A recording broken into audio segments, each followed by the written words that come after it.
Mi-Ling's Comfort Zone. Mi-Ling's Comfort Zone. Live life like you want it to be. Come visit me in the Comfort Zone. Father's Day is right around the corner, so I decided that I was going to make my husband his favorite rum cake. And it's a really inexpensive cake. All you use is a yellow cake mix with pudding. And you just pour that in there. Anyone will do.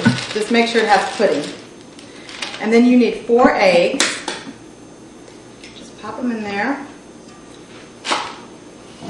And it tastes so good because, well, it's actually a favorite at my house during the holidays too, rum cake. And I like it because I don't like it that much, so I don't eat that much. So I try not to, I try to make this more than my grandmother's chocolate sheet cake. Although I'll make that on the show sometime as well. Okay, so we've got our cake mixed with pudding. We've got 4 eggs. Then all we need is a ½ cup of oil. A ½ cup of dark rum. Maybe I should drink some of that. And a ½ cup of cold water. And make sure your water's cold. But a ½ cup. That looks like a whole cup. So we'll do a ½ cup of cold water. Okay. That's all you need. That's pretty simple, isn't it? Straightforward. And you just put it in your blender. You can do it by hand if you don't have one of these jiggy-jigs. And just put it on.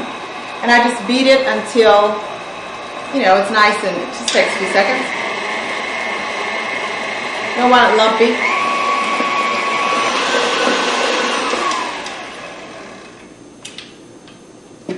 Smells really good.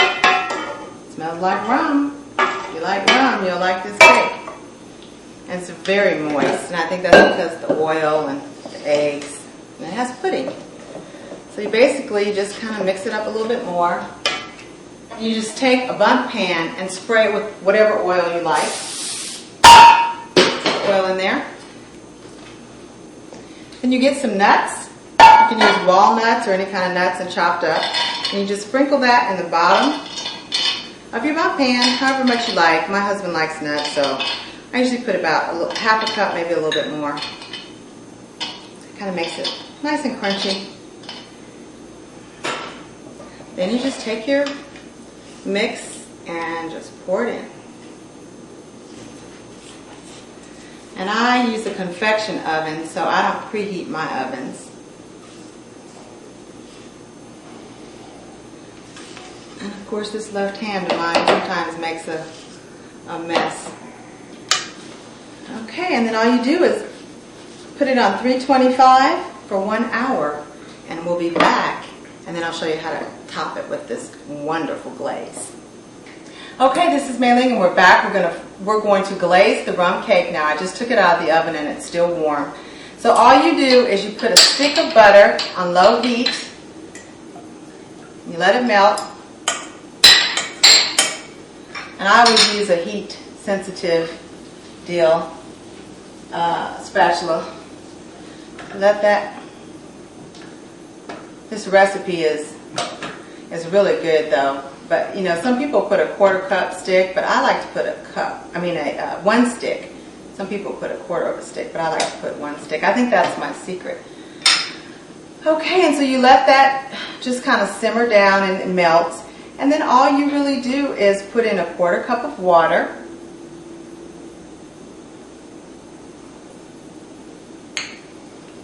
And a cup of sugar. I know, a cup of sugar. But you're not going to eat this all the time. It is pretty good though. Especially if you like nuts and rum. Or if you just like rum. Or if you just like nuts. It works either way. And you just let this little puppy melt down, low heat. That's why I like these little pans because you don't have to worry about anything sticking. You don't want to do it too fast because that will ruin everything. I can tell you that. You have to time it exactly. So you put in your ½ cup of water and then you put in your cup of sugar. And this is the key. And then you keep stirring it till it's, translucent really. Keep stirring it, and then once it starts to boil, you boil it for 5 minutes, and I just always look at the clock when it starts to boil. Because that's trying to boil. That's why you need one of these heat-resistant spatulas. Because if you don't use that, guess what? You're not only going to have glaze, but you're going to have glaze with rubber in it. That probably wouldn't taste too good. Okay, we're getting a little boil. We're getting our boil on here. And I'm timing it. So we'll be back in a few minutes. Okay, we're back. And it's boiling, as you can see. Got 1 more minute. And it's nice and kind of gooey. And that's what you want without burning. And then the last step, there we go. The last step is to put in the rum. Now let me just give you a little warning. Turn off the heat. Remove the pan from the stove so that you don't have psh with the rum. Otherwise, I've done it before, so I know. I don't have to do it again. Kind of like when a little baby gets burned. You get burned once, they don't do it again. So, but as you can see, what a simple cake. What a simple cake. Box cake. Nuts, eggs, water, and oil. And that's it. Okay, so now we've turned off our stove. I'm going to remove it from my heat, and then I'm going to put in the rum. And I'm going to stir again. It's working. And I'm going to stir. And of course, I'm using a spatula that is heat resistant. So, okay. Now my favorite part. You just ladle it on, and then it just soaks up. The cake just soaks up all the nice rum and butter. And then I like to let it sit, actually. My husband, he's ready to eat it right then. But I like to let it sit overnight, and it really, really tastes good. So then, I'm a lefty. So what I do is I just pour it over. And of course, you already have the holes in there. So you go over. Then you probably have to go again with a little spoon. I usually use a teaspoon, a long handle. And get all the juice that kind of fell. You can go back and get that. Or you can just drain it into a cup and drink it. Whatever works for you. Some people really love this. I actually spilled a little bit of it earlier, so we don't have all the rum in there.